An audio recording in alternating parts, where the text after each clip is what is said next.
Yo, another day in the lab, baby. So it's always a good day. Oh, it's always a good day when we in the lab.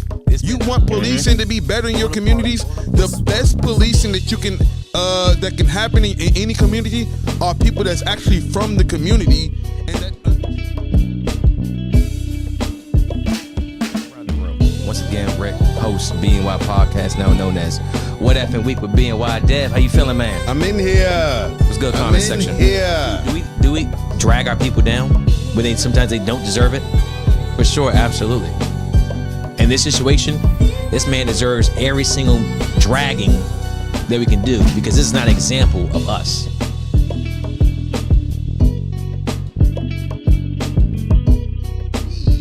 But you got the angles. You got the knowledge of the game, bro. This is where you're getting at, the IQ.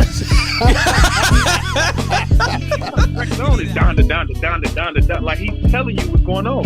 He was a bad husband. He was just doing things his way. He's apologizing to his wife, like, yo.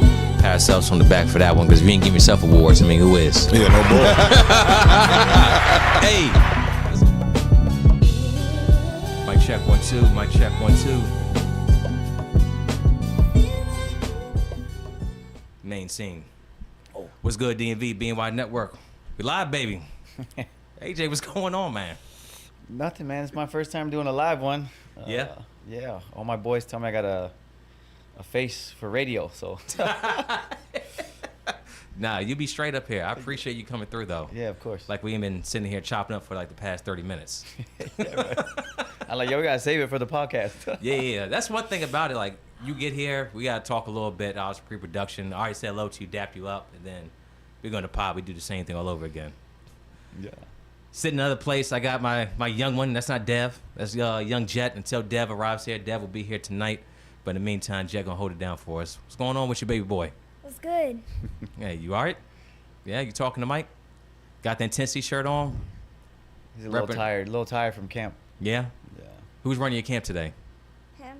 Hey, that's what brings AJ back in the area. So you're running a couple camps this week. How's that been going for you?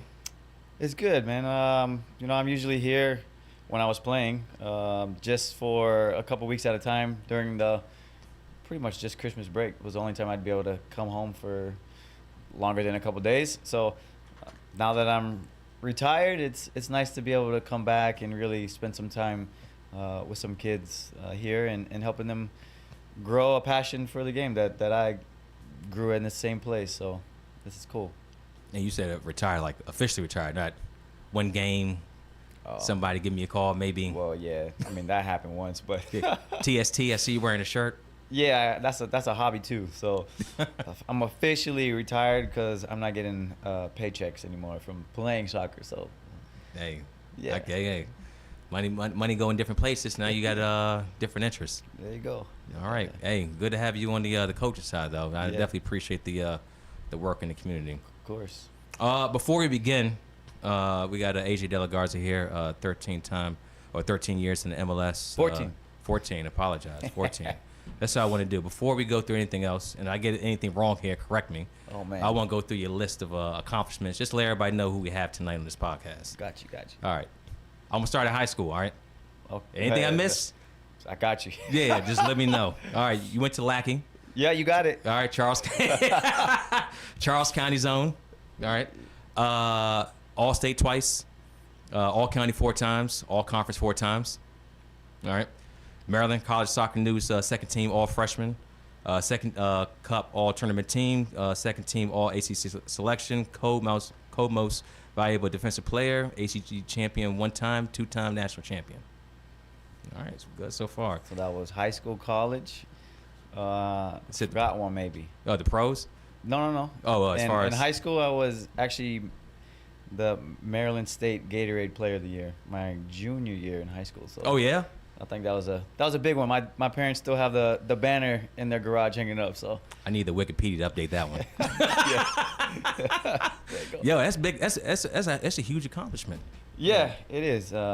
Especially someone from Southern Maryland, I think, and that time. But yeah, I don't know if I won it because of what I did in high school or because of what I was doing in club ball. So yeah, but it's still an honor. Hey, cumulative or for that season, regardless, that you found your way to earn it. So Yeah. And then we got a few not just a few, but multiple. MLS Cup, win it 3 times. Supporter Shield twice.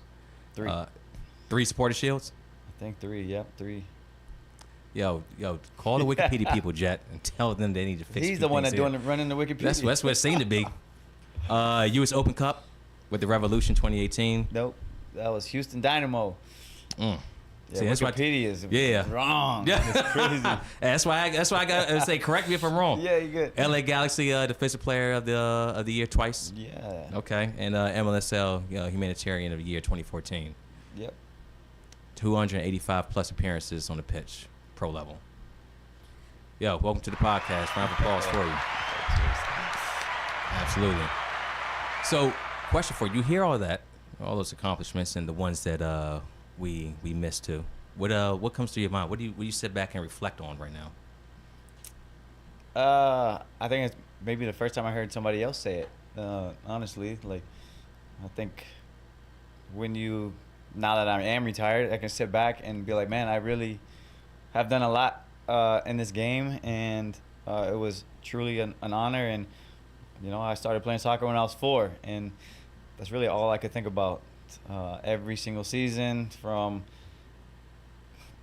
around 4 to when DC United started in '96, and getting to play in MLS and play with the U.S. national team and for the Guam national team was all an honor, and just be able to travel the world and do what I loved. Right. And I definitely, there's definitely a list of things that I want to get to, but I want to start back at the beginning. You said as a youth, you started playing when you were 4. What, and this, I want to ask you this: what kept you going throughout the years? It's been just over time. There's complaints that got burned out, things of that sort, or maybe kids are playing too much, things like that. What kept your drive going up to throughout your formative years? Yeah, I mean, the kids nowadays are training way more than I think we used to train. Club ball, maybe we trained twice a week, and then I was just on your own, right? I had a little brick part of my house growing up, and I would knock the ball off that, trap it, I would knock it off there, try to save it. I was out there with a goal in my yard and spraying it with water just to slide around in the grass. And but I think kids nowadays they're overworked. I do believe that. I don't think they have enough time to be kids and just be outside playing. I think a lot of things like video games or just TV in general, right? Like when we grew up, TV wasn't even cool back then because it was either black and white or The Price is Right. Not very good graphics. Now these guys on FIFA look like real humans. So it's just a total different generation. And but when I see these kids out on the field, I'm like, man, you have so much more talent than I ever had.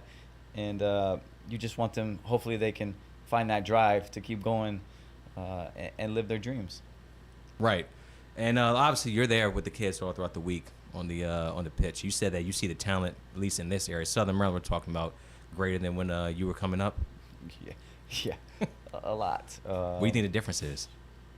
Just the game growing, or? Yeah, I think the game is growing everywhere in the world, but especially in our country, and it's going to continue to get better.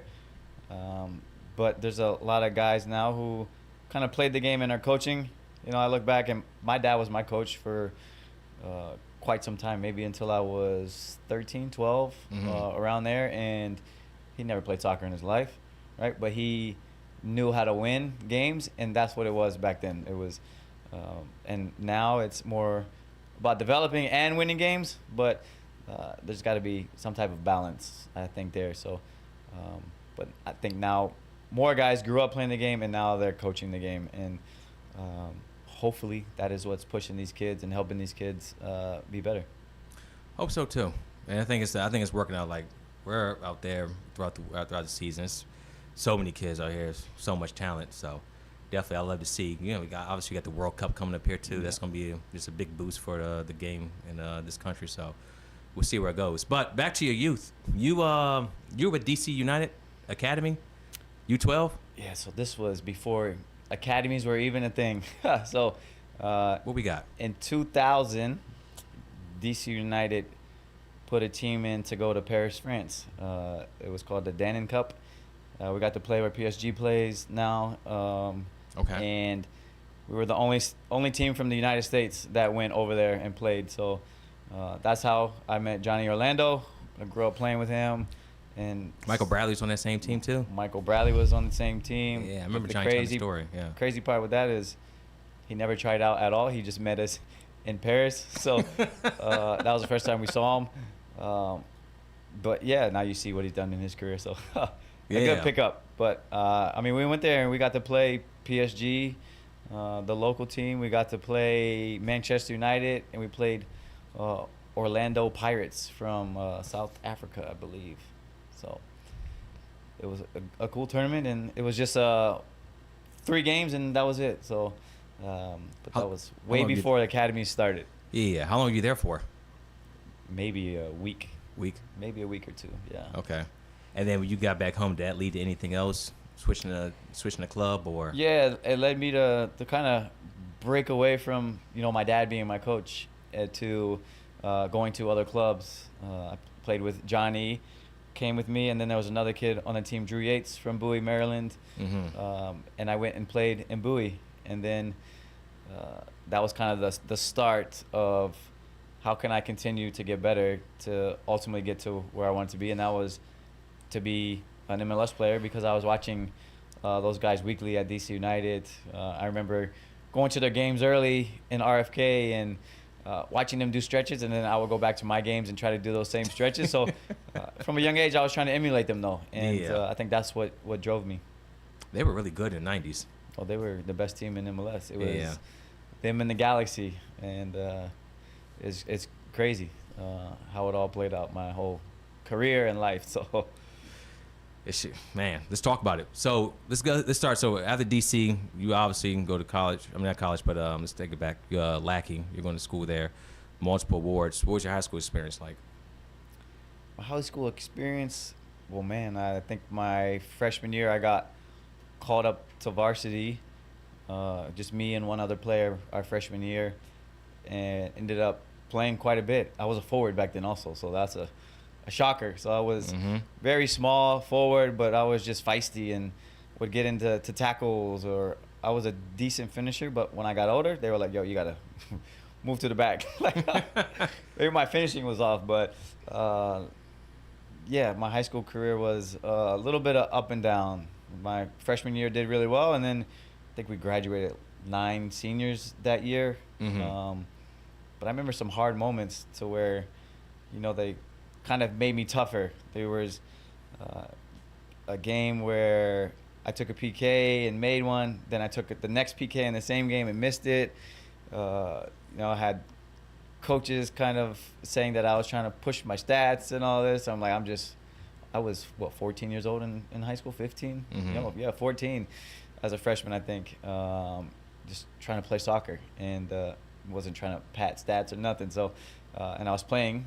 You didn't think about it at that time. I was playing with some 18, maybe 19, 18, 17-year-olds, and I was 14. And that's the first time you experienced that big age difference. So I think it made me better. And then that second year, I'm not sure many people don't know the story, but there was a hazing incident at Lackey, and unfortunately we lost. I won't say unfortunately because it was a crazy situation, but that year we lost a lot of starters, and we went 0-16. And damn. And in the playoffs, we still made the playoffs, and because everybody makes the playoffs in high school, and back when I was there, anyways. But we lost against Bethesda Chevy Chase in the playoffs 10-0 that night, and I remember some of their fans literally would chase me down the field, on the side, in the stands, just chase me down the field, just yelling whatever there was. And I remember crying on the field. 1, we were getting battered, and 2, I was just getting heckled the whole time as at that point, 15-year-old maybe. And that was the first time I experienced that. So, but I think all these moments made me stronger and more competitive. And some moments that I look back on and make, man, that's probably what pushed me to be who I am today. So Yeah, because a lot of people could have took that. They could have ran off, essentially took their ball home and just quit or just did something else, and that was that. Especially sideline. Yeah. Was it people? I don't know. Were these students? Were these grown? Were these adults? Or Yeah, they were probably students. yeah. But either way, I mean, your peers out here just sitting there and screaming and yelling at you. Yeah. It's nothing. Yeah. So you took that, say, to turn into something completely different, positive, and keep moving from there. You were still playing club ball this time. Yeah, I was playing club ball, and so after DC United, I actually went to Bowie Warthogs, we were called. After about 2 years, my dad works in Bowie still to this day. Okay. So he was coming from Southern Maryland, driving to Bowie to go to work. My old stomping grounds. Would come right back to our house, pick me up for training, and drive right back, literally 5 minutes from where he just was for training. And after a year or two, he couldn't do it anymore, or we thought he couldn't do it. And so the coach of our team and his son went to the best team in the state, which was the Baltimore Bays. Mm-hmm. And a couple guys were scattering, going to different teams, and I ended up going from Bowie when I couldn't make training to now I was at the Baltimore Bays a couple weeks later with the same player that left our team because of guys not showing up to practice and all that. So I went from a 45-minute drive to an hour-and-a-half drive, and I'm like, how am I making practice? So, but again, another moment to where my parents could have been like, yo, we're done. We're bringing you closer to home. You can't make training. We don't have the time. Mm-hmm. But they kept pushing me and giving me every opportunity to continue to develop. And I can't thank them enough for that, because I don't think I missed one single training in my 6-7 years that I played for the Baltimore Bays.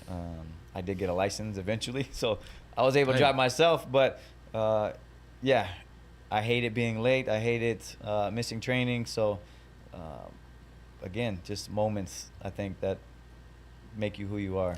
Yeah, and shout out to the parents too for the sacrifice, their time. Yeah. Just driving all over the place. I've seen that with myself. Obviously, you, young one over there. Yeah. Even tonight with mom driving all over the place to take Rick needs to go. Yeah. Just try to do it for for the kids. So that's just good parenting. So yeah, love to see that. What was the college process like? You're being scouted. You're being recruited. Yeah. Who obviously you end up going to Maryland. Who else was on the table? What else were you looking at? Well, first of all, I think I committed my junior year to go to Maryland. That's a funny story, I'll tell you. But I got recruited because I played on a really good club team. I don't think they would ever come to Southern Maryland to come check out Lackey High School, Mm-hmm. who was not very known, obviously. And so my club team, we were really good. In my 7 years, I think I played on that club team. We went to nationals 4 out of 7 years. Obviously, won state cup 6 out of 7 years. So we were good, and we attract a lot of eyes because The exposure. yeah, and exposure and all that. And but I was looking at, I went to Wake Forest to look there. These are all unofficial visits, by the way. So Wake, Duke, Mm-hmm. UNC. A lot of ACC. Yeah, everything was ACC, and I knew nothing about college soccer either. So like, I was just going there because it was close to home. So I visit all these UVA, and then one day I went to Maryland, and remember, I think it was spring ball. They were training. Got to go watch training. Went back to the coach's office after Sasha, who's still there to this day. I just called him when I was on my drive up here the other day. That's dope. To go check in with them probably tomorrow. Okay. But he brought me to the office. He was like, "So are you going to commit?" And I was like, sitting there with just me and my dad. I was like, I got to ask my mom. And it was a funny moment because 2 minutes later, I was like, all right, I'm coming. And called my mom right after that when we left and said, I'm going to Maryland. And it couldn't have been a better decision. One, obviously I was born and raised in Southern Maryland. Still going to be 45 minutes from home. Mhm. Parents can come see me. Easy. My dad didn't miss one single college game of mine, no matter if it was away or home. And That's dope, man. yeah, he traveled to Indiana, to LA. We played UCLA. Hell, I think I saw him when you were up here not too long ago, playing at the fairgrounds futsal. Oh, I think he's always around. Yeah. Yeah, that's cool. Yeah. So that was a big moment, and I didn't even know when I committed that Maryland had actually been to the Final Four 3 years in a row before I had got there. So I was already coming into a really well-known college soccer team in school, and it was a one heck of a start to my college career. So Start off good with a times. national championship. Yeah, not bad. I remember my first game, man. We were winning against Cal State Fullerton, and I think it was 5-0. And this is my very first game. And Saj pulls me over, and he's like, I think I want to redshirt you. And I have a split-second decision, right, to make. Be like, okay, I'll listen to you, or no, I don't want to. And right there, he had his arm around me. He was like, I think I want to redshirt you. And I was like, no, I don't want to. So he was like, okay. He put me in the game. Fast forward a couple weeks later, we played at NC State. We were losing 1-0. He tells me to go in and just man mark their forward. I think his name was Aaron King. He was fast. He was a good finisher, like one of the top scorers in ACC. And we were already losing 1-0, but I shut him out for the rest of the game. At least we lost the game 1-0. But I remember after the game, Saj had a speech, and he said, nobody on this team has a starting spot except for AJ. And I was like, oh, man, like, here I am a couple weeks ago. I could have been redshirting, and now you say this about me in front of my peers as well. Like, that was a moment where I was like, man, like, I can do this, and I can play at college soccer level and see where it takes me. So, again, you have these moments in your life where you're like, man, I could have gone the total opposite way. And thankfully, I took these challenges, and I had to make the decisions for myself, right? My parents helped me make decisions. And, yeah, man, that was, I think, the biggest moment, I think, of my college career, because it could have went totally different. So yeah, that would have changed everything from obviously when you got drafted to just the championships, your role on the team. Yeah, I mean, who knows? So, but what in that split second you had? So if you would have said no, you've been redshirted, but the moment you take I know, and correct me if I'm wrong, I know college football, I think you can play up to 4 games. I think it's a freshman, and then you can take the red shirt, but at the time, was it just you can it's just red shirt, like you can't play at all? I don't think you could play at all. So, yeah. I mean, I had a couple of my teammates that had red shirt that year. Yeah. For me, I didn't even understand what it meant. Like, what do you mean you want to redshirt me? I was like, no, I didn't fully comprehend what it meant. But man, it's just a moment where, he probably thought that I wasn't ready physically, maybe, because I was very small for the position I played, which was center back. And and then obviously played that whole year pretty much as a left back. So that was first time I'd ever played outside back, and 2, I was playing left back, which is not my preferred foot either. So to play that whole year pretty much until we got to the NCAA championships, where he wanted to go over experience over kind of the youth in me. He took me out, and then in the Elite 8 game, I remember our center back was 6'4", Kenny Burtz. He got kicked in the face against Akron, Elite 8 home game, and broke his nose and all. And I had to come in and ended up finishing that game. We won that game, obviously, and then went on to the Final Fours for now the 4th year in a row for the school, and win a national championship. So that was cool. So you mentioned your size and center back. So for all my guys out there, since you've obviously seen this game for a very long time at a high level, how did you make your size work for you?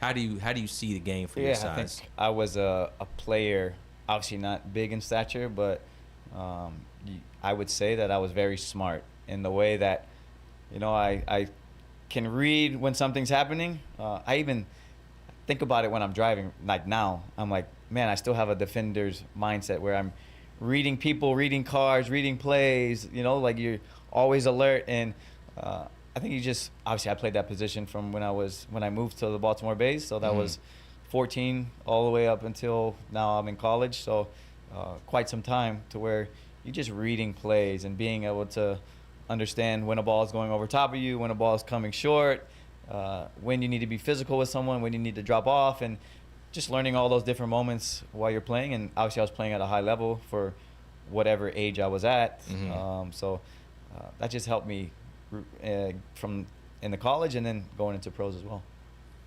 Pros. Actually, speaking of college, anything else on your Maryland experience you want to touch on? Anything there that any stories you have?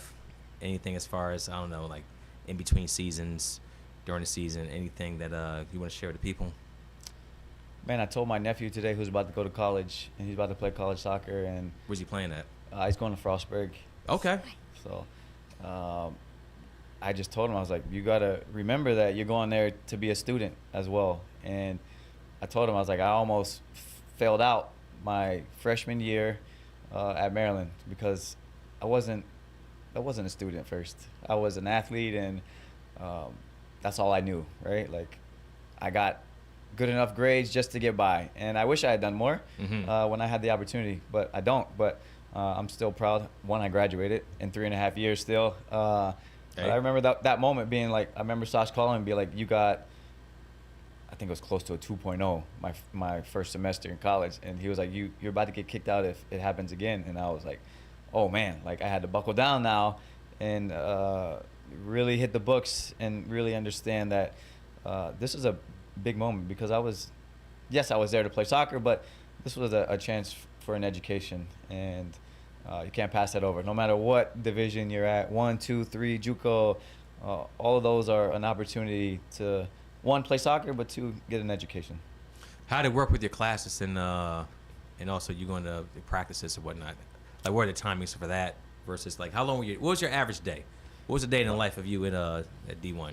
Man, I think you have morning classes all the way up until 2, so you have your schedule.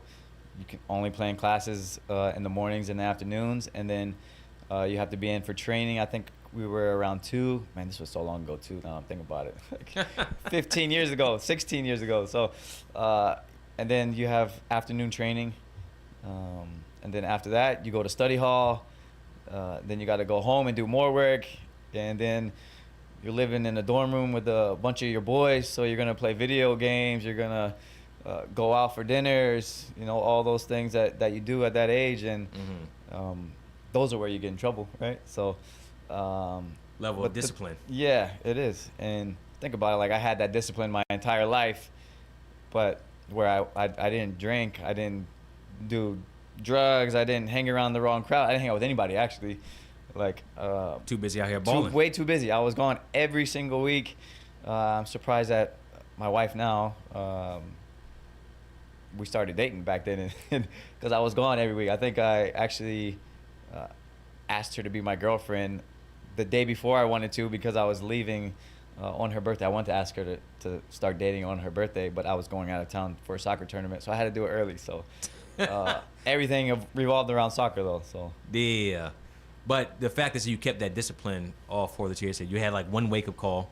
Yeah. And it was like, all right, I gotta get on mine, or this isn't going to my dream isn't going to happen here. Yeah.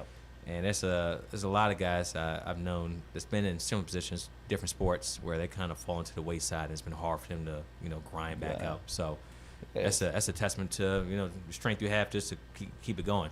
Yeah. You hear that over here, young one? What grade are you in? I'm going into 4th. Oh, that was my favorite grade. Recess. You still got recess? What's your question, man? Did you like David Beckham as your teammate? Did I like David Beckham as my teammate? Yeah, he was a good dude.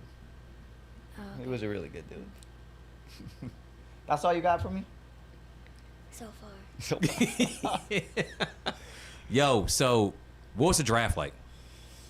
Man, that was a crazy experience because combines, all that? Yeah, well, one, I was always living in the moment.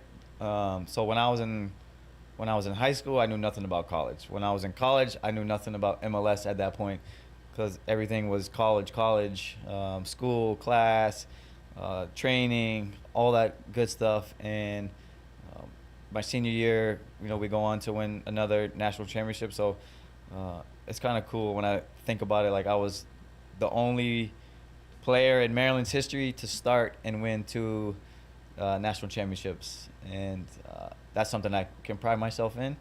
But one, I didn't even know that I was going to go pro. So here I am now, just winning a national championship. I got invited to the combine. going there, had no idea that I was going to get drafted still. Mhm. Ended up having a really good combine, and apparently it was between myself and Stephen Fry as like the MVP of the combine. He was the goalie on my team. I was the center back, and we did very well. I think we gave up 1 goal in 3 games, our team. And after the combine, then things started to pick up a little bit. They were like, man, like my agent was like, we're going to try to sign you to a contract before the draft. So like you're guaranteed that you'll be in the league. And it was just too late. I think it's like a week or 2 apart from the combine to the draft maybe. Okay. And it didn't happen. And so back then, the MLS draft was the first round is only on TV. And at that point, there was, what was that, 2009? There was like 13 teams maybe, 15, 16. I don't even remember back then. But the first round's on TV. Didn't get called in the first round.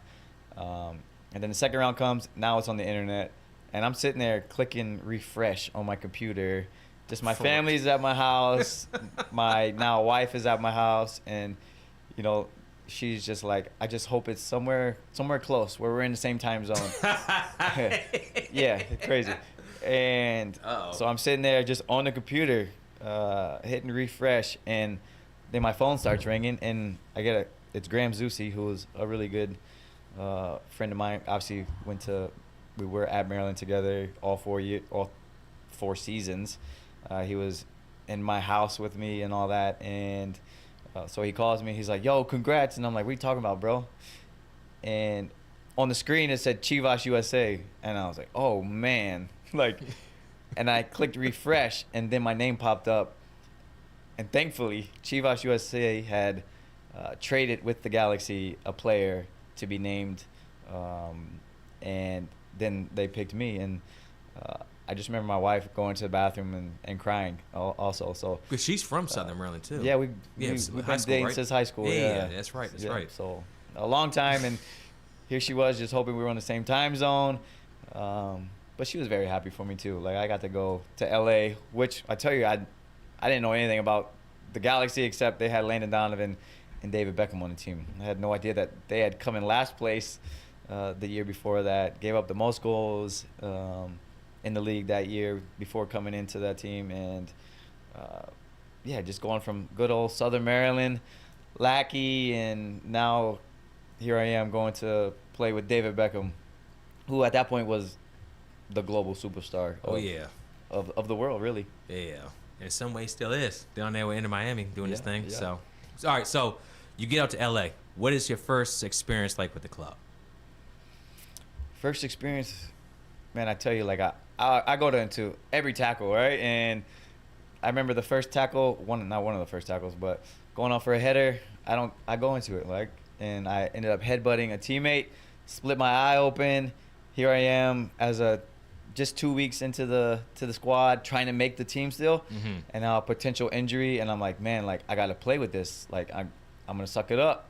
And I just remember, I guess I'd already made a decent impression, and I was drafted 19th overall, so in the second round of the draft. So, you know, I don't remember who it was calling me, but they were like, if you were a couple inches taller, like we would have taken you even earlier in the draft. So my height kind of ruined me a little bit, but thankfully I was smart enough Worked out for on you. the soccer field anyways to make it work. But split my eye open, and I remember my trainer being like relax, like I promise you're gonna be fine. So I ended up making the team, and yeah, I started really my rookie year. I started 17, 19 games, so I played a decent amount. And my very first game of my career, I started, and it was against DC United. Yeah, I saw that. Yeah. Was that here or was that no, in LA? that was in LA. So my very first game, and my wife was there, or girlfriend at the time, and that night we actually got engaged. So got to play my hometown team in my new city, and now I just recently graduated college, and now I asked my girlfriend to marry me that same night. So that's a hell of a night. yeah, it was crazy. Crazy. And the funny part, we went to a park by our house. I didn't know how to do it. I was 21 years old at the time, and Yeah. just went to a park, and there was a turtle at the pond, like a statue turtle, big one. Mm-hmm. And I'm like, man, this is we're back at Maryland now, right? So it just made me feel at home and at ease, and yeah, it was a cool moment. So Sign from back home. yeah, there you go. Yeah. So you ended up winning. Y'all ended up winning three championships while you're there too. Yeah. Which one was the most memorable for you? Which one meant the most as far as like the team, camaraderie, what you've been through? Yeah, I think that hands down, my favorite year of my career was 2014 on the field, because of the things that happened in my life off the field. And that was, obviously, we had a son in August of 2014. We knew he was going to be born with a congenital heart defect, and we knew he was going to need multiple surgeries just to live. This was still a very new heart condition, research-wise, and we were hoping for the best. And unfortunately, he only lived for a week, but now I had to go back and play after his death, and to end that year with a championship with the other things that happened also at the Galaxy. That was the same year that Landon Donovan didn't make the World Cup squad, and everyone's like, how does Landon Donovan not make the World Cup squad? So a bunch of us had things to play for, and we were such a close-knit family with that team that we had each other's back. So my teammates had my back every single day, and yeah, I think that was the best year of my life on the field, because I also was playing really well somehow, because I think I used the game as a way to escape from everything else off of it for a little bit. So yeah, that was my time. Yeah, absolutely. Obviously, sorry for the pain and suffering you had to go through. I believe you started a blood drive too. Yeah. Foundation. Yeah. Do you want to talk on that as well? Yeah, we do a blood drive every year now, just to help other kids. So we are actually going to LA in a couple weeks. This will be our son's 10th birthday celebration. This will be our, I think, 9th year running the blood drive now. And this one will be hopefully the biggest one we've done yet, because this will be the first time that my wife and I are actually there during it after I've left the Galaxy. So the last 6 years, we haven't been there, and it'll be exciting to go back and run it. So just to see the fans who also, sorry. Oh, you're fine. Also have the tattoo that we got in honor of our son. Like, some fans really ended up getting his tattoo on their arm. So it's really cool. That's a great fan base out there. Yeah, it was good. Like I tell you, it was like a family. The fans, the players, the staff. I remember going up to the offices after training every single day and going to talk to the staff members, and I think they really appreciated that, because it gave them a little bit of insight to who we were off the field as well. So cool moments. What is the day in life of a pro player, LA Galaxy, during your time, from morning to sunset? What is your day like? The daily, man, you wake up. Behind the scenes, the things outside of TV, Yeah. the grind of it. Yeah, I think the grind is the hardest part, right? And that's what separates players from making it and not making it. And, I get up at 8 o'clock, you go to training, you got to be there by 9, you train at 10. But before training, you're doing prehab, you're doing a workout, you're doing a lift. Then you go and train for an hour and a half. With Bruce Arena, That's right, Bruce was your coach. It was an hour and a half max. So, and again, Bruce was also the DC United coach when I was growing up. So, like, again, I talk about these life stories, man. It's just full circle how it all came together. But yeah, you go, and then I also lived close to the beach for my first couple years, and then for 2 years, my wife and I lived on the beach in LA, and we were like, man, like, a lot of people don't get to experience this, and we got to do it. And yeah, it's just a cool experience. But man, you get home at 2 o'clock and you're like, man, what do I do now? So back to that timeline, yeah, I had a lot of free time, and that is where I wish I put my head in some more books, or networked, or did some internships, or job shadow people. But in the moment, I was playing soccer. That was my job. That's what I was getting paid to do, and I was taking care of myself to try and progress in the league. And yeah, that was the daily though. But look back at it, you said that you would have did like some internships just to get you ready for that after sport career. Yeah. There's some things I want to get into with that. We'll just put a pin in that because there's some things I saw that I know you're into that's kind of interesting. So your time in the Galaxy, but in between this time, you get a call up from the national team. What was that like? Yeah, that was cool. I remember we used to go on postseason tours because Beckham was on the team. We would go to Indonesia, the Philippines, Oh man. Australia, play in these big old crowds, these stadiums. It was cool experience. And we got paid really well to go somewhere for a week. And I remember just getting back from one of those trips, and my equipment manager actually was like, "Hey, make sure you're ready because you're about to go to national team." And I was like, "What? What are you talking about?" Like, I had no idea. So he was the first to let me know, and then a couple days later, I got I don't remember if it was an email or a call, and I believe it was Bob Bradley was my first ever camp. So again, now I had played with Michael Bradley when I was 12 years old, and now going into a national team camp with Bob Bradley. So, Reunited. yeah, I think those are, things you dream of as a little kid, right? Represent your country. And I know I went to 4 camps, but they were all those MLS-based camps. So they used to call them Camp Cupcakes, which was, you're not really on the squad. You're not really on the national team. Like, you're just trying to see what MLS players can fit in with the other guys. So, but it was still amazing and an honor. And I got to wear the crest. Yeah, and I got to have a couple caps with the U.S. national team. But nothing official though. Nothing World Cup qualifiers. It was just friendlies. friendlies. So just friendlies. Yeah. But both were 1-0 wins, so I'm undefeated there. But trying to come back. No.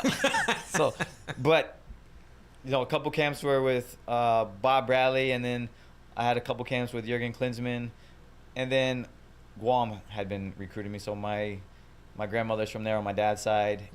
She actually lived there. I still have family there. They had been recruiting me for years, and at the time I was going into these these camps in January with the national team for 4 years in a row, and I was like, I can't jump ship yet. Like, this is my dream to play for the U.S. national team, and I was like, I'll let you know when the time is right. They were so persistent.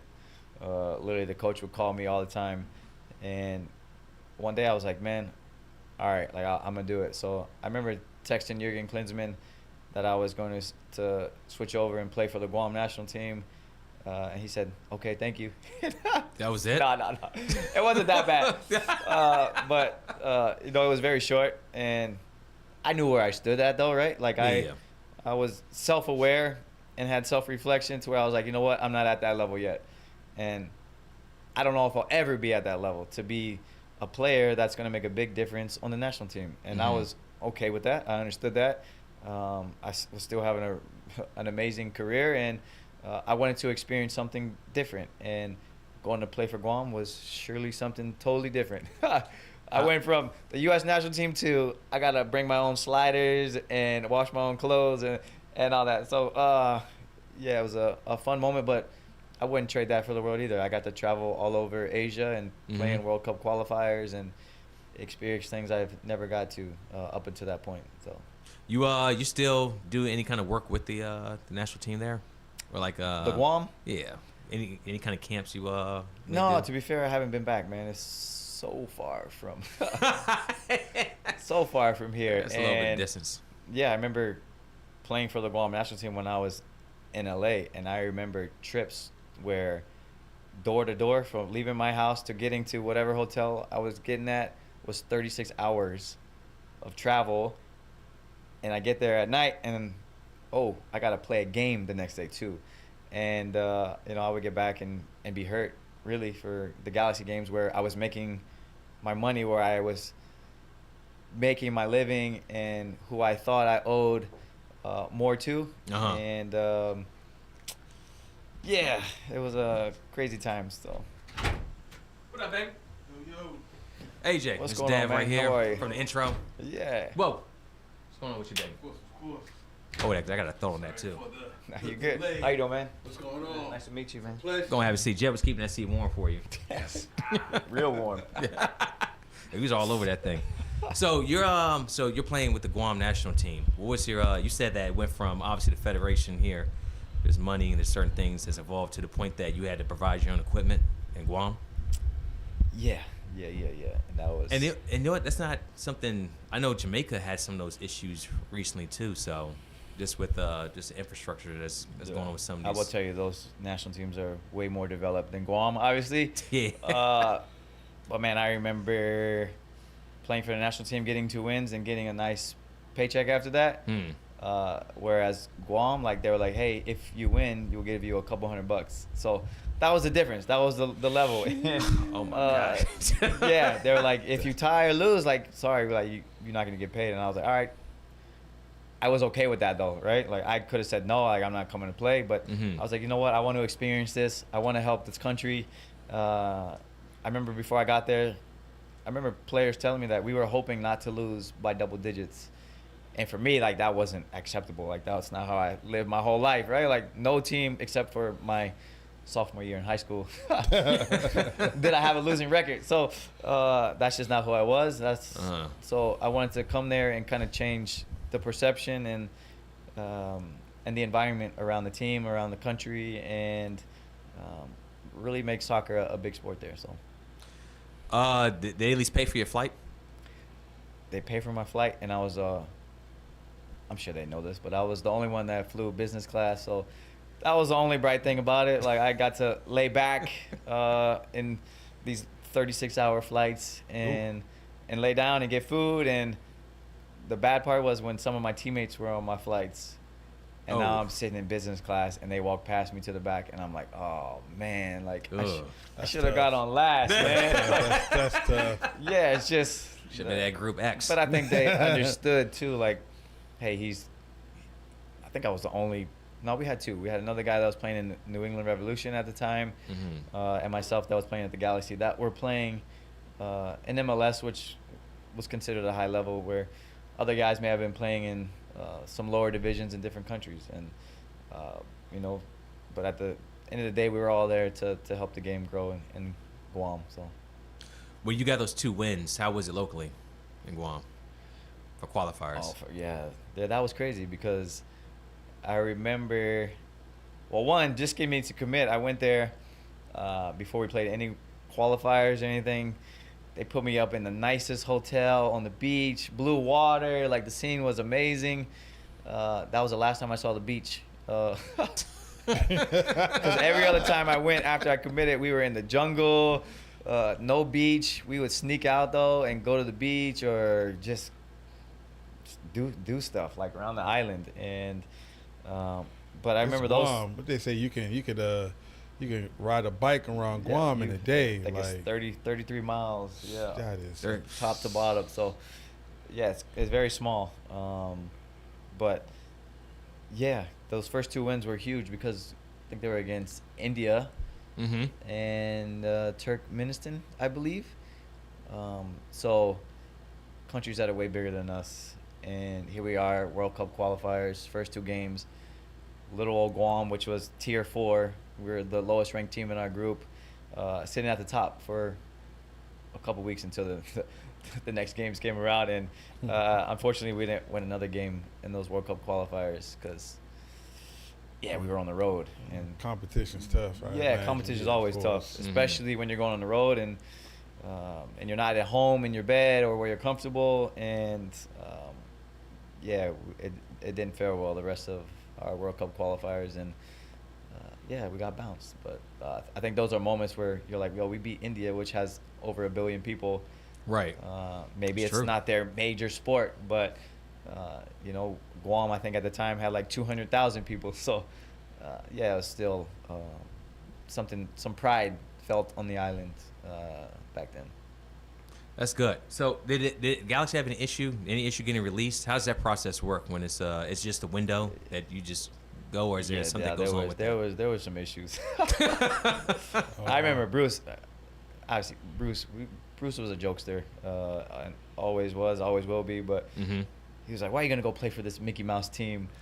And I was like, That's damn, tough. bro, like, it's my country. But he let me go every time I wanted to go. He respected that, and but again, I was telling you, like, the Galaxy was where I was earning money. That's how I was going to continue to earn money. Like, I wasn't going to do anything major for Guam that was going to make me any good money, and so I would always go as late as possible.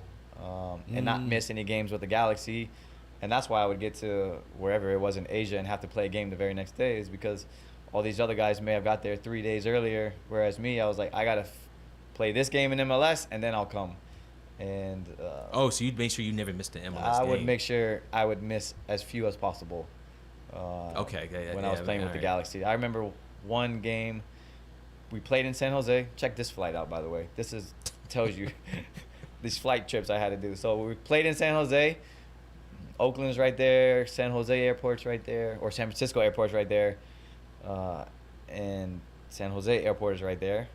Okay? They made me go to San Francisco Airport at 5 a.m., fly to L.A., fly to San Jose, and then fly to, I think it was Tokyo, Japan. And I called the team admin. I was like, yo, can I just skip this flight from San Francisco I and just stay here and hop on the plane in San Jose? And they were like, no, if you miss that flight, like, they're gonna cancel the rest of your flight. And I was like, man, this is crazy. Oh, that is crazy. So I had to just play the game the night before. Had to be at the airport at 3 a.m. the next morning to literally get on a flight for a long time. Over Rick, we've 24 been there hours. before. We've had Rotators. those types of travel. We've racked up air miles like that before. Yeah. You're like, yo, we just came from here. Why is I it that I'm can't. flying to Atlanta and to come right back to BWI? What is the problem? What's happening? Yeah. To go over to Italy, then to fly all the rest of the last 11, 12 hours to the desert somewhere. Like, it makes no sense. But that's, I mean, when you're passionate about something, which obviously you are, this is something you've been doing for a long time, it kind of comes with the territory. You know, you kind of take those hits across the chain. Yeah, I was gonna do it. I was gonna do it no matter what. I was gonna complain while I did it. Yeah. You going to hear what I gotta say, Yeah, exactly. but I'm going to do it. But I'm not going to like it. I just want you to hear me. So you let's get to the Galaxy. So your time there ended in what, 2017? 2016 was my last year, but yeah, I got traded in January of 2017. Yo, what's it like getting traded? That was the worst feeling of my life. Because I see like these guys that talk about it at like different sports, like yo, Yeah. getting traded is like it just comes out of nowhere. Did you have any This idea? came out of nowhere. But the crazy part was that 2016 year, like, I wasn't playing as much as I had been years previous, and I was like, hey, like, let me go, like, let me go somewhere where I want to go. And they were like, where would you even want to go? I was like, DC, like, that's home. Like, I would love to play in front of my family. Black and red, baby. Come and on. be back here. Yeah. Bring it and I was like, but if not there, Philly. I named a couple other teams maybe. I don't remember. And they were like, no, we're not going to trade you. And I was eventually, after a couple weeks of trying to push them, I was like, you know what? Okay, I'm gonna stick around and I'm gonna push myself again, like I always did. Like, I'm not gonna seem like a quitter. I wasn't trying to quit. I was like, yo, let me go somewhere where I'll play more minutes. And I still played a decent amount in 2016 when I look back at it, but it wasn't as much as I wanted to. And at that point, I could see where the tables were going, and I was they had helped other guys previous years get to where they wanted to go somewhere where their family wanted to move, and I wanted to be home. And they were like, nope. So I stuck around. I remember now going into the off season, training every day at the stadium.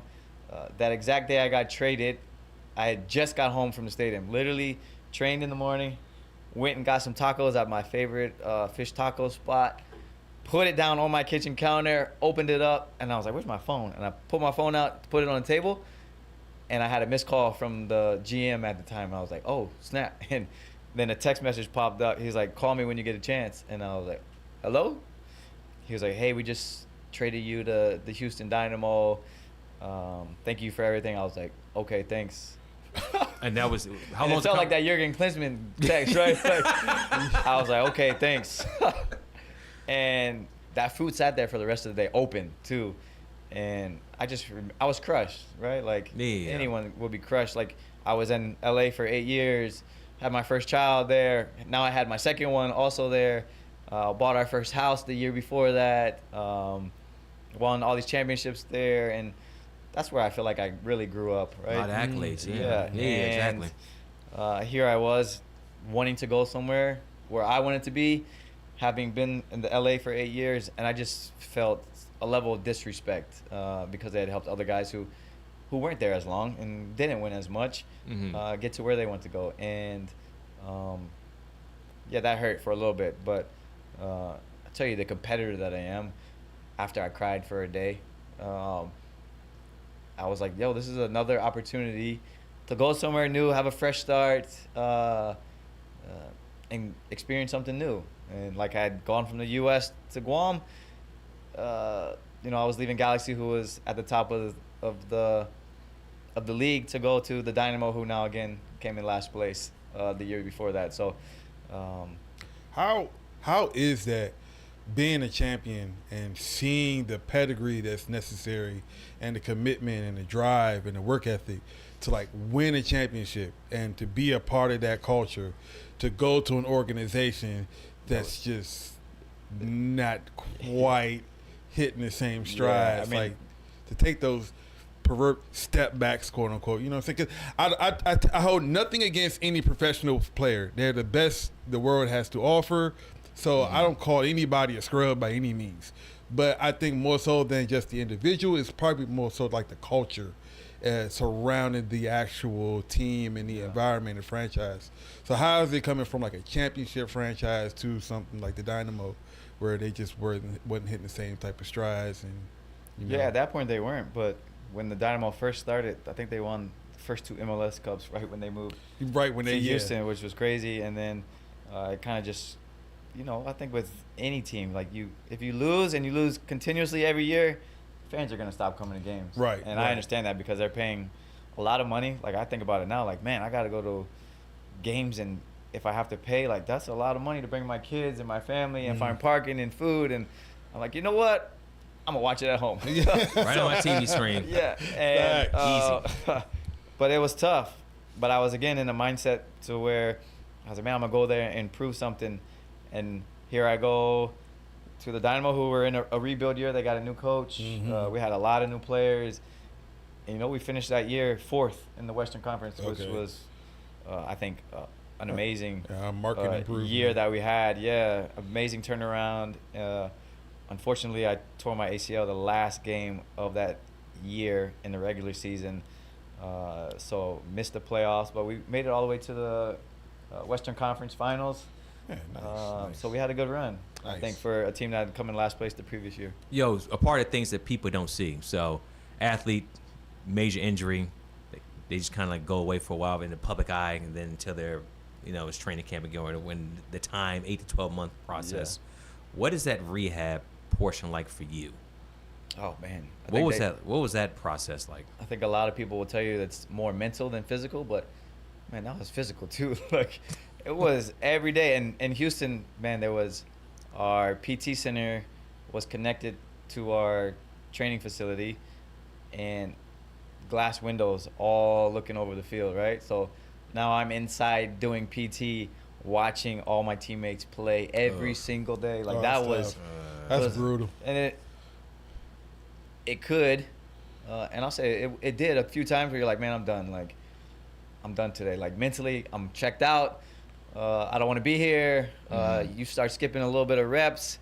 And I think that's what makes it so hard, right? Is that mental ability to fight through something, knowing and hoping that something's at the end of the tunnel. So, I did skip a couple reps, I'm not gonna lie. Man, they got you working harder than if you were playing. Like I would be there before guys got there doing workouts. Guys would leave after training, I'd still be there doing workouts. So that's just how it is, man. And I feel like I was the biggest I'd ever been in my life on my upper body though. So yeah. What so when you got back on the pitch, how did it feel? Did it ever feel like you were the player you were before, as far as your Personally, movement I don't speed? think I've ever been the player I was before, unfortunately. But I remember coming back. The bad thing about when someone gets an injury, you always compare it to somebody else. Mm-hmm. And my best friend at the time, Omar Gonzalez, who's still playing now, went to Maryland together, Mhm. Galaxy forever. He tore his ACL when we were at the Galaxy, and he came back in 5 months. And I was like, man, I got to get back in 5 months, like pushing myself, right? 5 months. That it is was, absurd. it was crazy. This is Yeah. Adrian Peterson blood. Yeah, it was. Yeah, exactly. It was Monster. Yeah, it was crazy. But so here I am trying to push myself to get back as soon as possible. I was probably at 5.5, 6 months, and I kept telling the coaches, like, I'm ready. Like, let me go. Like, let me play. Mhm. I think a couple days into full training, I tear my quad when I repaired my ACL with my quad, so my quad tendon. So not surprising that I tore my quad from that. So then I was out another month just with that. So again, now you're back in the PT room, watching everybody training, and you were just out there training, and you can feel something pop in your quad. So here I am back in PT though, and just trying to get back to 100%. So yeah, those are the hard days though that no one ever sees. Mm-hmm. What was your so you spent what 3 seasons with the Dynamo? Yeah. Would you how would you summarize your experience there? Hot. It was hot. From LA? Man, it was hot. Yeah, it was hot, man. Hey, that Texas sun is something. Yeah, different. it's it is different. different. I remember when I was on the Galaxy, we played Houston in a summer game at, I think it was 1 o'clock in the afternoon. And this was when Jesus. Beckham was on our team. Mm-hmm. Everybody was walking on the field because it was so hot. 1 o'clock, sun's beaming on you. He complained after the game. The Dynamo never had another day game in the summer again, ever. Dude, that man, that's Since. motion right there. Beckham, yo, David making phone call. That's it, baby. In the summer anyway. So If you got it, flaunt it, baby. Right. But being there, it was hot, and I was injury plagued, right? Like I, at the last game of my first year there, tear my ACL, come back that second season, only play 4 games because I was out for so long. Mm-hmm. And then my third year, ended up breaking my foot on a crazy tackle, and I just knew it was time to get out of there.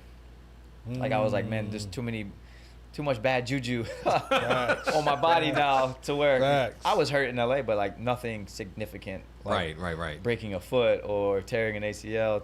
But yeah, I knew I had to get out of there, and there was rumors that actually David and Miami were trying to bring me in for their first year in the league. So Free agency.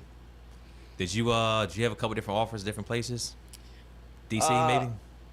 Right. yeah, no, I don't even know if I was from DC, but I remember when I was in Houston, man. Unfortunately, I already heard of the rumors of potentially going to Miami, Mm-hmm. and I remember telling myself, man, just don't get hurt, and boom, broke my foot. Yeah, I saw that too. So yeah. that's how it goes, man. You just not living in the moment, you know? You think about the future, and I got hurt, broke my foot. Thankfully, they still picked me up as a free agent, and yeah, that was a crazy year. I don't know how many teams were interested, but I had my mindset on Miami for a couple different reasons. So Yeah. yeah, That relationship with David at yeah, you knew he was gonna do yeah. things right, also. So I think that was another thing, and I'd actually invested in a company who was looking to build a facility in Miami that same year. So I was like, man, I'm about to be rich. Like, I'm about to build this facility. I'm about to play soccer in Miami, and I'm about to kill it. And then COVID happened. Oh my God, that's right. It and was 2020. Crushed everything that I had thought about. So yeah, tough times. So what? So you were there for it was just that year, this 2020. Yeah, then just that 1 year. It was so many things that year that had went wrong too, right? Like during that time, MLS teams could only sign 2 free agents in the off season, so they wanted the Dynamo to re-sign me. Kind of how you hear in the NBA, right? You sign somebody and then you trade them, right? Sign Sign and and trade. trade. Sign and trade. So Yeah, they yeah, wanted yeah. the Dynamo to sign me to a 2-year contract. Also, at the time, you could only sign a 1-year contract as a free agent. So Miami was like, hey, sign 2 years in Miami, and then we'll make a trade. The people at the Dynamo were like, why would we do that? Like, I was like, because you'll get something from Miami. I don't know, Yeah. maybe a bag of balls. Like, you get something, though, or else I'm going to sign as a free agent and you get $0. And they were like, well, if you already have a deal with them, like, why don't you just go sign? And I was like, all right, like, Whatever. Dude. here I am Yeah. trying to explain the rules to them about only 2 agents, only 2 year, only 1 year. I was able to. I guess they didn't fully comprehend, or they didn't want to help out. Whatever it was, maybe it would have looked bad on them as well, where you're signing and then trading a player. Like at that point, I don't think many fans knew about that. It happened in other sports, but in MLS maybe not. So I just went and signed as a free agent in Miami, though. So. Then the COVID, and then from there you went to the Revolution. Yeah, COVID. So COVID happened. Well, back to that contract. I remember signing a contract with Miami for 1 year. I couldn't sign 2 years, so it was literally an agreement, verbal agreement to like, hey, we'll re-sign you a couple months into the season to another year. And I was like, okay, cool. COVID happened. Before any of that happened, and shot down a lot of things. And also, I remember going into preseason. I was a defender my whole life, pretty much.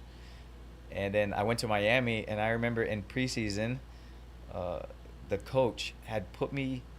There was a day where defenders had training and the attackers had training at different times, different part of the field. So they were an hour split, right? Start times were an hour different. And here I am doing shooting drills with the attackers while the defenders are doing defending drills.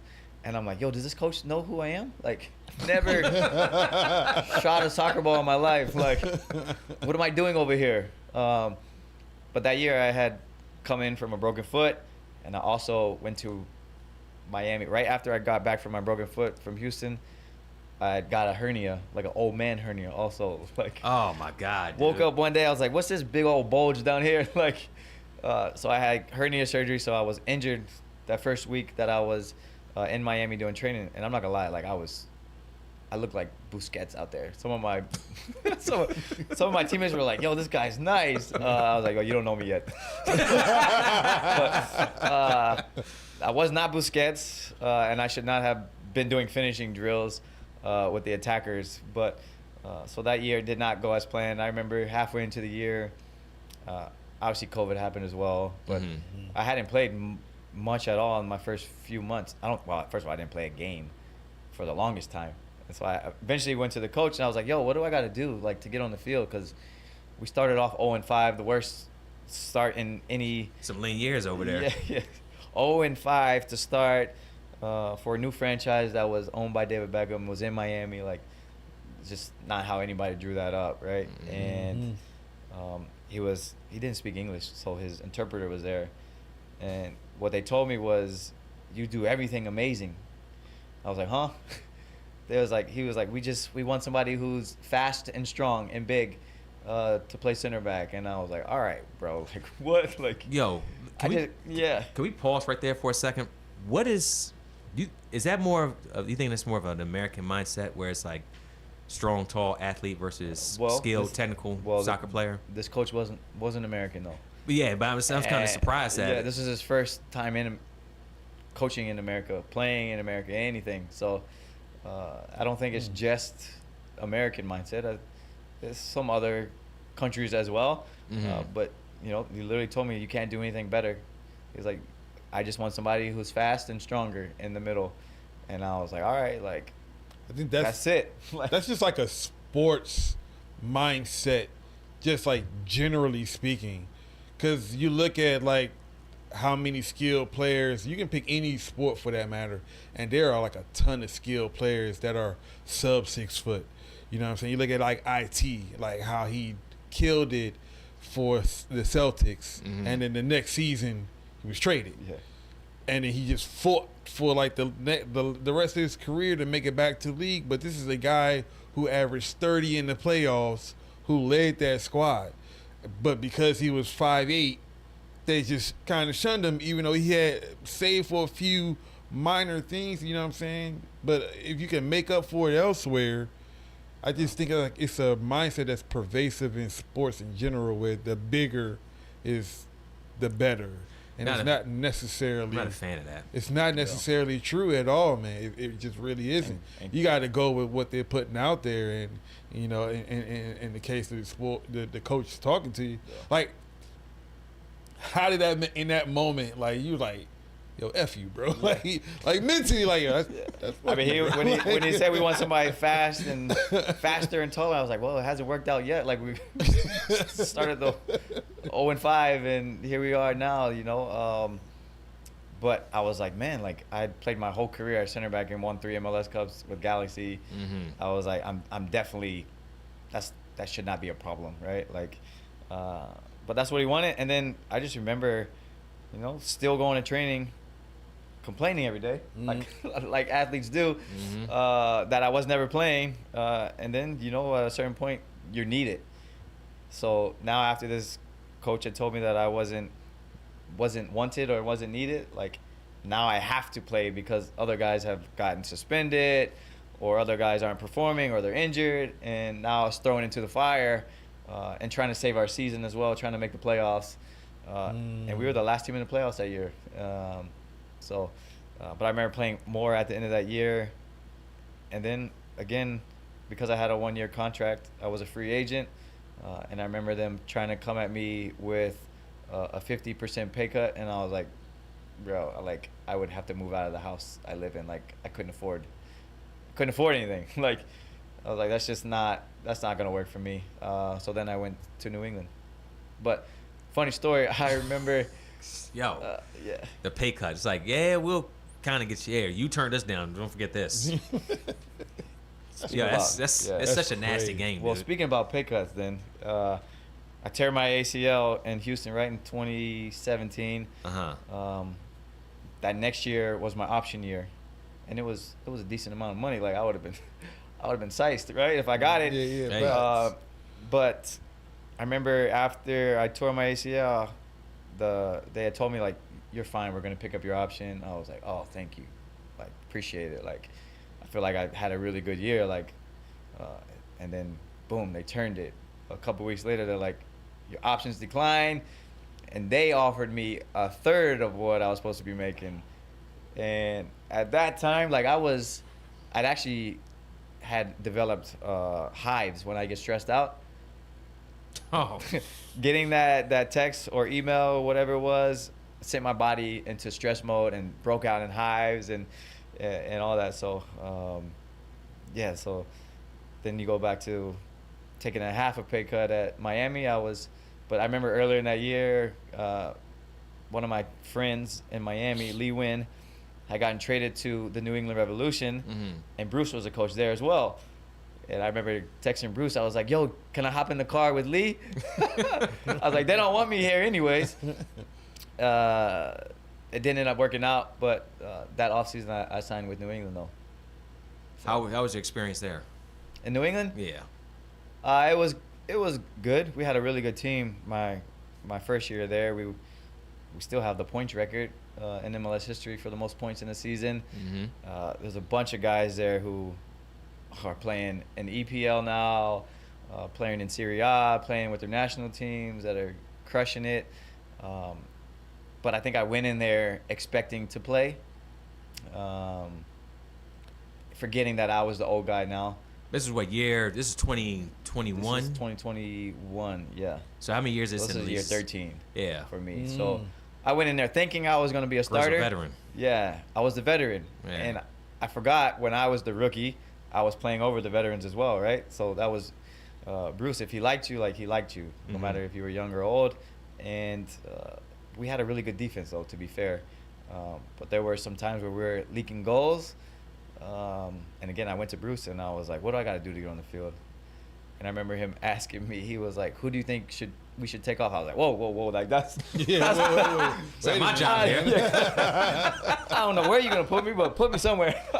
But yeah, you know, those were good moments. But I think I could also feel my body getting older and aging because we played at Gillette Stadium, which is turf, and not that I played many games on that turf, but you know, just playing every day. We had stairs in our facility. I remember walking up the stairs, and when I got to the top, some days I'd be like, whew, like that. It was hurting, and I was like, damn, it's gonna be a bad day today. Like, you just knew it.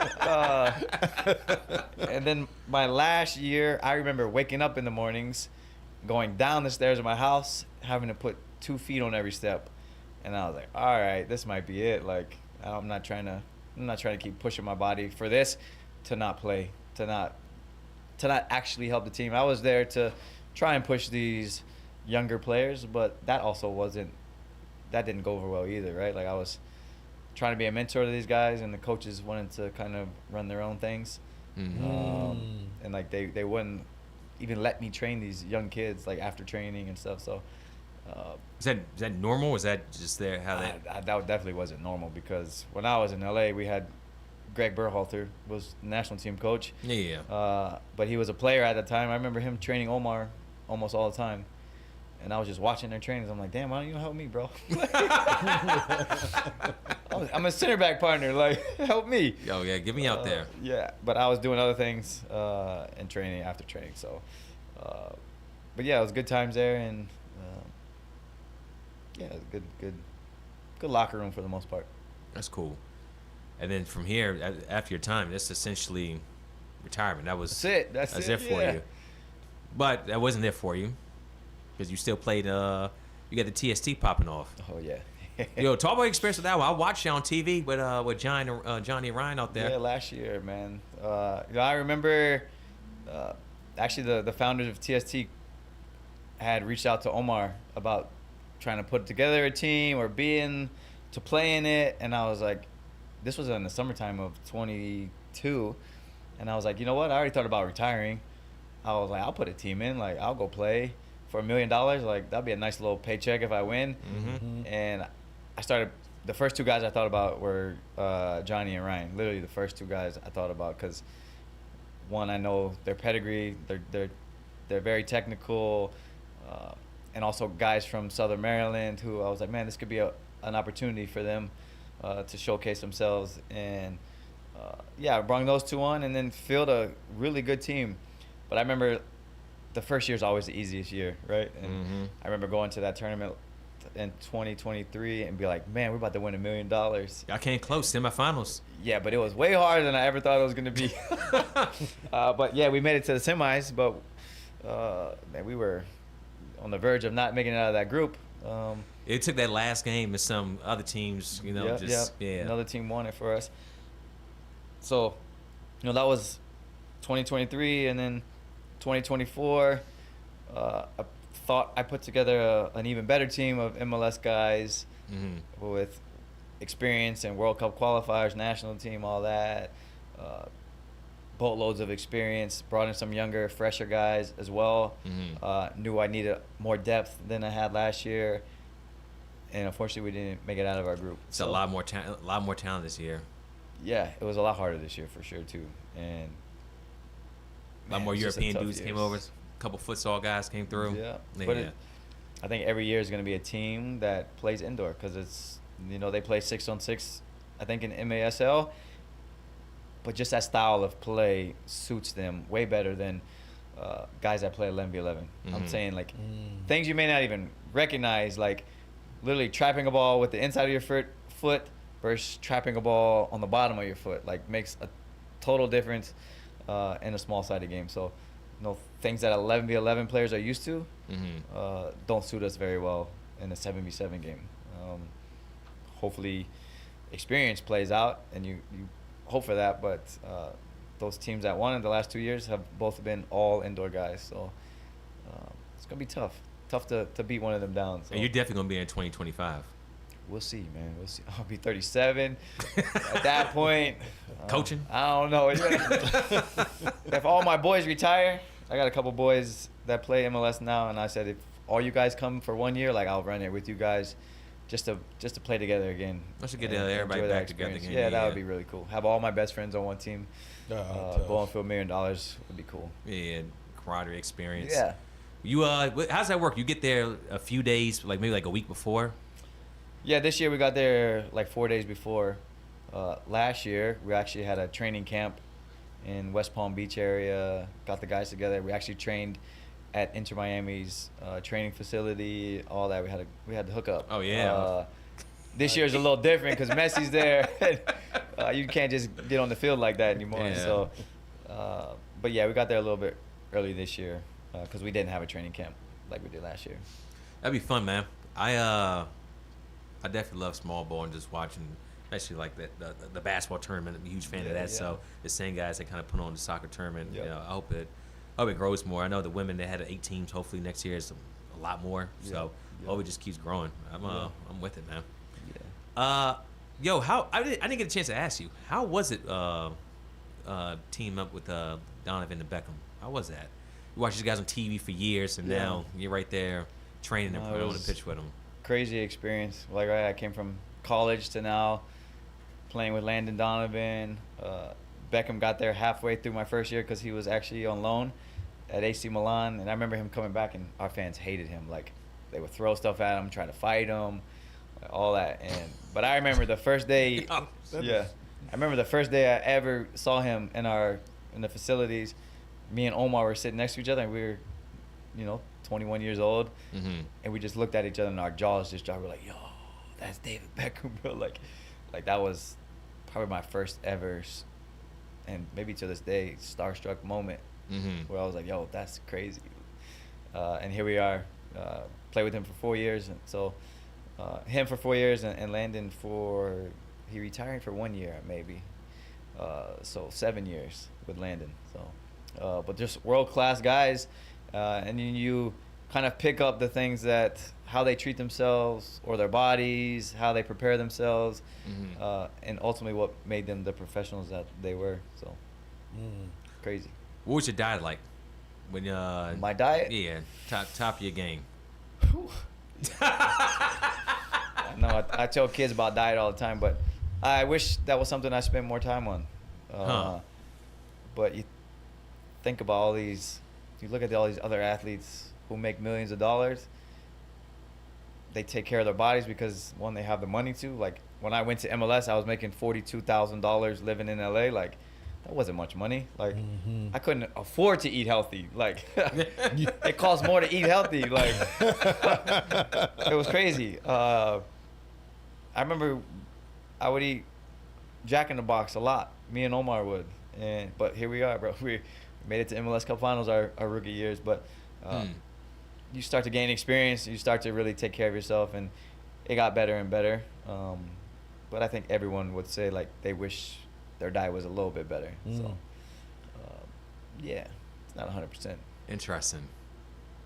That's God-given talent right there. Yeah. Maybe the last 13 years, Jack in the Box. That's tough. No, that was only 1 year, man. Yeah. Yo, so I got a few other questions to ask you, then we're going to get out of here. I got some things more specific to the game, especially with a lot of my guys at the youth level, looking to aspire to, have a career, kind of like your pathway. First things first, I'm going to ask you is that, what do you think about cost today when it comes to a lot of these clubs? I think it's an absolute joke. When I moved to the Charlotte area, and I remember walking my dog one time. There's a soccer field right across the street from my house. Hey. I was watching youth training, and I was like, damn, like why is the coach not fixing this problem that I see? Everyone was just running in a straight line, kind of, doing a 3 versus 3, whatever it was. But all the attackers were running in a straight line. I was like, there's got to be some type of overlaps to create overloads, like on the side or something. Like, what do I do? And I sat there for 30 minutes with my dog right there, just watching and second guessing myself, like, should I go down there and help out? And I was like, yeah, I'm gonna do it. And I was like, no, I'm not. And I was like, yeah, let's go. I was like, let's go. I was like, no, shut up. Like, just stay in your place, bro. Because you want these coaches to coach, like, right? But I was like, fuck it. I'm gonna go do it. And I went, put my dog inside the house, walked back down there, and asked the coach. I was like, hey, like, would you mind if I come out and like help out? And they were like, yeah, sure. Like, they didn't know who I was. Right. So I come out a couple of days later, and the head coach was like, so what do you know about the game? And I was like, well, funny story. Yeah. So they let me help out, and then I met the director of the club, and he's actually from Ghana, and we talked about how expensive club soccer is, and he literally, the entire club, it's called Land United where I live, and it is a fraction of the cost of these other clubs. And he's like, I want this to be affordable for the community, but it's also a very new club. So now you're adding, it's cost effective, but everyone has a real job also, right? So our coaches, our directors have real jobs, and then they're doing this on the side to help the community, to help these kids. And that's the hard part, right? Is trying to find that balance. Like, if you want good coaches, like you have to pay. Like, I understand that, but also there's some kids I train who are. Some of these clubs have 4 or 5 teams in one age group, and I'm like, why? Why are you paying $3K to go to this club to be on their 15, whatever team it is, when you can come to another club where maybe you get valued a little bit more, and it's cheaper, and you're also 8 years old. Like, soccer's not that serious at 8 years old, I promise you. It's all about having fun and all about development. But I wish more people are going to hear this message. Yeah. But I wish more people actually knew these things too, because some of the what I've seen out here, it's like, yeah, 3,500, yeah, no problem. I was a kid, 7. I'm like, yo, imagine. what? Can't Ain't imagine. no way. Yo, it's crazy. Ain't dude. no way. Yeah, for a year, I'm like, nah. That's, Yeah, a year. Yeah. So, but I met the director of the club, Arma, and we ended up partnering together, and now I'm actually part owner of the club as well, whatever that means. This is for one day youth soccer. Yeah. But especially for a club that is not about making money, like, right? We're about Small club development, a community club, and maybe something comes down the road where, I don't know, somebody comes and buys us for a couple mil. That would be nice. But That's not gonna happen. But yeah, we got some good things. We're building our own fields out there now as well. And oh, really? yeah, so that would be cool. Okay. Like right That's now, tough. we rent from Parks and Rec. When it's available, we get field space. You go out there. We got 3 teams on one field. But soon we'll have our own space. So we're growing, and it's all for the kids in the community. So not about making 6 figures doing club soccer or youth soccer. So we'll see. Go ahead. No, I was going to say, I think we've had this conversation about like a lot of different sports, me and Rick, from time to time. I mean, you can drive around certain areas and you can see baseball diamonds like out the ass, man. Like, you see in some areas, you see 5 of them just back to back to back, completely empty, and then you'll see 2 basketball courts here and there. And you may see a pitch here and there. It's like, when you see that type of discrepancy, being an ambassador of the sport, like, do you really like pay attention to that, stick out to you in certain areas where you can see how heavily they push some sports versus, you know, the game that you love, and it just seems like it doesn't get as much attention. They don't really put as much thought and kind of pride into it. And Yeah, I was just thinking about literally on my drive here, like, I passed SMYO, which I grew up playing soccer there too. Hey. The baseball fields were empty. 2 little soccer fields in the back were packed with people. So the game is definitely growing. And I was just like, man, this baseball field takes up so much space. Imagine we put 5 mini fields on this one baseball field, and you continue to grow the game and develop these kids and the these areas, and yeah, I think it's still growing. We still got a ways to go Facts. until we have. I think until we have a player that is a world-class player on a world-class team, and he is the man. That's when I can say, man, Top dog, we made yeah. it. Like, when we have a Ronaldo of the world, or Messi of the world, or somebody that's on Barca, starts on Barca, is a key player on Barca or one of those teams, like that's when I think, like, man, now we're really doing something. So Well, hope it happens sooner than later. There's 330 million of us here. There's got to be one. There's got to be one to come out. Gotta be. So you got your club development. What are some of the best, like, what are some over the years you've seen trainer habits when it comes to developing youth players? What are some good things I see, Or is this good things that you would encourage players at the youth level, like 9, 10, 11? Yeah, man. I train some kids also, and I always tell these kids, like, I will never have you out here doing something that you can't be doing on your own, because you should be doing it on your own. Like, this personal time, this one-on-one session should not be the only time you play soccer this week, right? Like, you should be out here. Look at this field. Look at this big old net right here. You could be out here every single day if you wanted to, kicking a ball, right? Like I was when I was little, kicking the ball off my house, hitting the windows, getting in trouble. Like, you have the space now. You have turf fields. We didn't have that growing up. Like, we didn't have a perfect pitch. I was playing on bumpy grounds. Dodging syringes. From youth soccer to playing in Asia with Guam. So, these kids got perfect turf fields, and there's no excuse. Grab a friend. I had a sister. She played softball.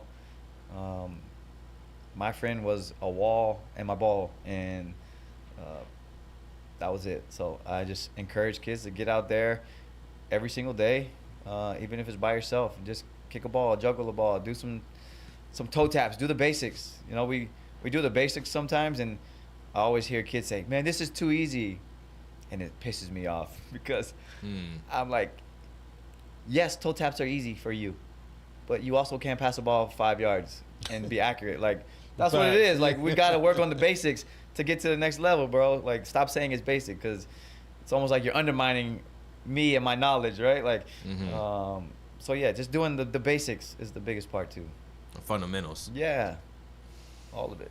What is from your experience, what sets, because I know you kind of touched on it earlier when you talked about like Beckham and Donovan, how you seen them, like their diets or those little things that they did to kind of help them with their longevity and become the players that they are. But for like the younger guys, like what would you say is like the difference between just your run-of-the-mill player and the guys that reach it to your level, to that elite level? Like, what are those little things in their training and their habits every day?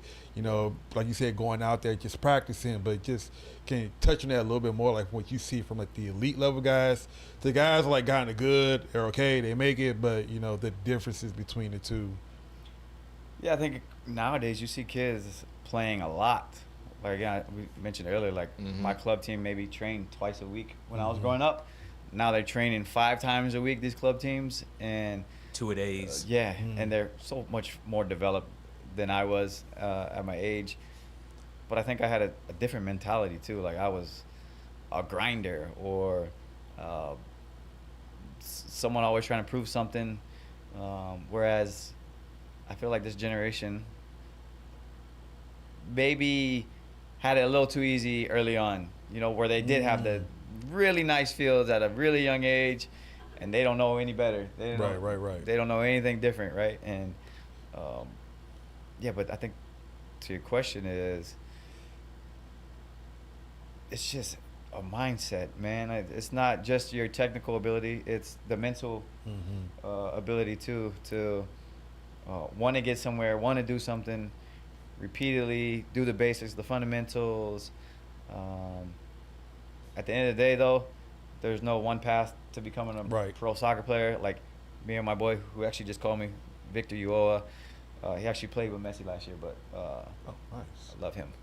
But just went and saw him yesterday too. But he just called me, and we were like, man, like, how do we tell these kids how to make it pro? We're like, you can't, because there's just so many pathways. And if there was a book about it, it would have already been out, right? Yeah. Facts. There's way too many pathways to go, and there's going to be times in their life, though, where something's going to be tough. And it's, again, like my moment at Maryland, maybe, where he wanted to redshirt me, and I was like, nah, I believe in myself too much. They're going to have to find those moments to push themselves through it, I think, to become elite, become Right. a pro. That mentality, that Yeah. Mamba. That Yeah. dog. Gotta have it. Gotta develop it. I think that's what I Some things noticed. just in you too. That's what I noticed, like, even from my experience, like, you see the differences in the guys that it means something to. Like, you can have all the talent in the world, but if it don't mean something to you and you don't have that mentality that you're going to make something out of this experience, you could be a beast on the you know what I'm saying, on the pitch. You could be a beast on the court, on the field, you know what I'm saying, on the diamond. But like, if you're just satisfied with being good, you'll see just how far that take you because you're only satisfied.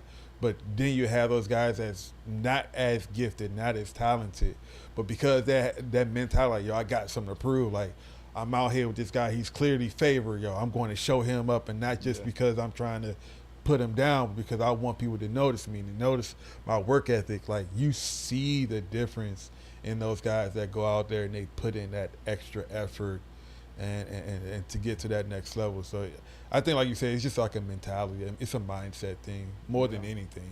Yeah, for sure. What's it been like in retirement, life after sports? Oh, man.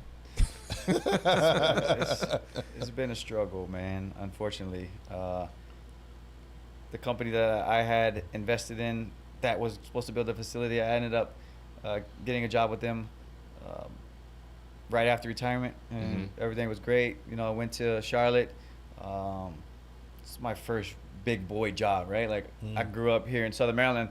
The last job I had, I worked at the Crab Shack when it was a thing in Bryan's Road. So that was my last job. Oh man. So I didn't understand startup life, and startup life is not for the weak. And I've been going through startup problems, and but I've been hanging on because I really do see something that will benefit everyone in this country and eventually in the world. But we're a health and wellness platform, and man, I can see myself once it finally pops off, really enjoying that full time. So, but man, I've also been looking at other things. Like, startup life's not easy. The money comes and goes. I have other mouths to feed, and I have to look for other things. And just finding a job is crazy. Like, crazy how difficult it is to find a job. Because one, I have no experience, right? I'm 36 years old with zero work experience, really. And I send in applications to these companies, and even some companies that have soccer in the title of the position, and you get like some generic message back talking about, unfortunately. I'm like, all right, like, there's no way you read my resume. Like, Right. doesn't make sense. Like, literally, you need help in soccer. Like, I can help you. So you know, that's the struggle right now. So we'll see what happens soon. Hopefully this platform can get going and we can help everyone around the world. And when it comes out, I'll obviously give you some more info on it. But Yeah, please do. yeah, Absolutely. it'll be really cool. What's the name of this platform again? It's actually my TST team, Zala. There you go. So, yeah. Health and wellness. What kind of like, is it like food, or is it? So it'll be individual practitioners. It could be though a college. It could be a city. It could be a soccer trainer like myself, a nutritionist who kind of runs their entire business on our platform, right? So like their whole back end, their scheduling, their billing, their communication, CRM. And on that same exact platform, you'll be able to have users finding people in health and wellness. So maybe they're looking for a soccer trainer, right? But also maybe they're looking for a nutritionist, and now they're all on the same platform because we know everyone has their own silo, their own apps, right? Everyone has an Apple Watch, and then they have a Whoop, and then they have an Aura. But now you're going to 3 different places to try and find your data. Now you're trying to calculate stuff in your head. Like, whereas our platform is a one-stop shop for all your data. Find people in different areas of health and wellness, and be able to now really integrate them all together. And now they can communicate with one another. So it'll be pretty cool. So It's a hell of an idea, dude. I hope that pops off. Definitely. Yeah, Me dude. too. Me Me too. Oh, that pops off. You're a talent scout too, aren't you? Yeah, I do some scouting for U.S. youth soccer, actually. I don't know if I'm supposed to say that. That might be. No, I think it is. I wear U.S. soccer gear to games, so people know that I scout for the U.S. But yeah, I did the course, and then I got asked to be a scout in the Charlotte area. So did a little bit of scouting for the U.S. national team, and that is hard, right? Like I'm watching kids that are 13, 14, 15, 16, 17, trying to say, yep, that's the next Pulisic. Like, it's impossible at this age, where you're just trying to find little things and then put kids in the right environment to help them grow and help them develop, to hope that they make a pro one day. And it's a hard job because there's so many good kids out there too, but then there's a lot of bad soccer as well, where you're like, there's some games I leave and I hadn't wrote one kid's name down, or because maybe it's the style of play or just kicking balls back and forth. So Hard to evaluate. Yeah, it's really hard to evaluate in those situations. You got a lot going on, and you said life after sports. I mean, it sounds like a grind, but you've already been there before when it came to on the pitch, so you're applying the same mentality to being off of it. Yeah. Who knows how that pop off for you? Yeah, I'm still making it work. Still doing a lot of things, staying involved in soccer, and I know I'll land on my feet and be good. So. Of course. Hey, Of course. hey, always room for the hometown kid, right? Yeah, definitely. Yo, Def, before we wrap up, you got anything you want to finish out on? No. I just, running behind, that dad life. You know how that is. I'm here without my kids this week, so Yeah, see. I'm chilling this week. Yeah, see, you living a good That's life, why I came baby. here. Yeah. He was like, "You want to come out?" I was like, "I got nothing else to do. My Facts. kids are back home." Facts, no So, doubt. You always But- appreciate it. Yeah. But no. I'm just glad to be here. Like I said, I wish I would have been able to get here earlier. But I just appreciate you coming through and just talking shit with us. You know what I'm saying? Just kind of putting this up on game. That's awesome. When Rick shot me the text message saying, "Yo, this is what we got coming through," I was like, "That's a bet. Like that's tough right there." Because we obviously, Rick and conversing with him, he loves soccer. That's his thing. Kids in it, but I love the game as well.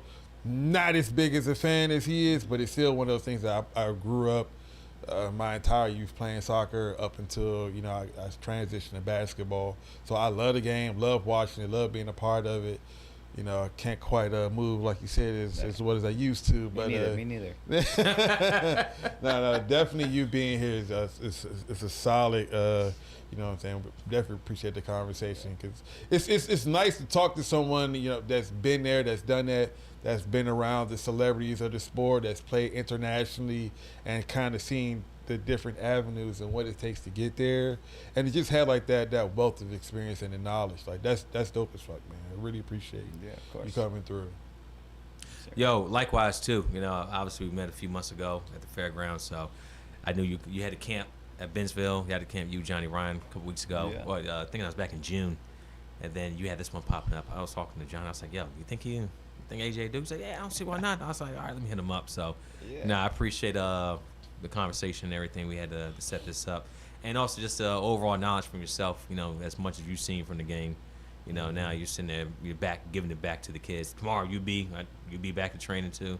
For my two boys and a lot of kids in Southern Maryland area. So, I think it's really cool. They get to see someone that's outdid it, and then also coming back and giving back to the community. So that's extremely dope. Yes, sir. Yeah. Glad to be here, man. Appreciate it. Yeah, for sure.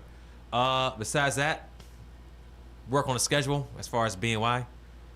Back at it. Yeah, we got a few Back at it. things coming up. Talk about a couple Yeah. of different little projects we've been discussing. Yeah, and it's good to have you back on here too, man. Man, look, don't get me started. Don't make me emotional, bro. All right, man. You're Nah, tugging don't- at my heartstrings right now. Nah, don't do that. Don't You do know, that. this is my therapy, man. You know, I used to say back in the day. Yo, welcome back to Feels therapy. good. Facts. It is. It Facts. is. It feels like a therapy, man. It's good. Just to be able to talk it Yeah. out. Yeah. Yo, that's what it's here for. That's one of the reasons I built the space too. You asked me earlier, besides the media thing, but just able to just talk and Yeah. costs a lot less than therapy too. Facts. Yo. What it's grown from to what it is now definitely feels like from the bat cave up until we got lighting now. Wait, Wayne Manor now. Facts. All right, till next time. Appreciate everybody. Of course. What's going on with you? Yo, another day in the lab, baby. So it's always a good day. Oh, It's always a good day when we in the lab. You want policing to be better in your communities? The best policing that you can that can happen in any community are people that's actually from the community and that. Once again, Rick, host BNY Podcast, now known as What Effing Week with BNY. Dev, how you feeling, man? I'm in here. What's good, comment section? Here. Do we drag our people down when sometimes they don't deserve it? For sure, absolutely. In this situation, this man deserves every single dragging that we can do because this is not an example of us.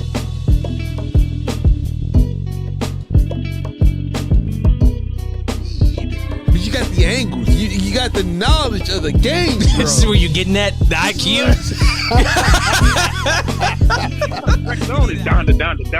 Down. Like he's telling you what's going on. How he was a bad husband. How he was just doing things his way. He's apologizing to his wife like, yo. Pat ourselves on the back for that one because if you ain't giving yourself awards, I mean, who is? Yeah, no boy. Hey.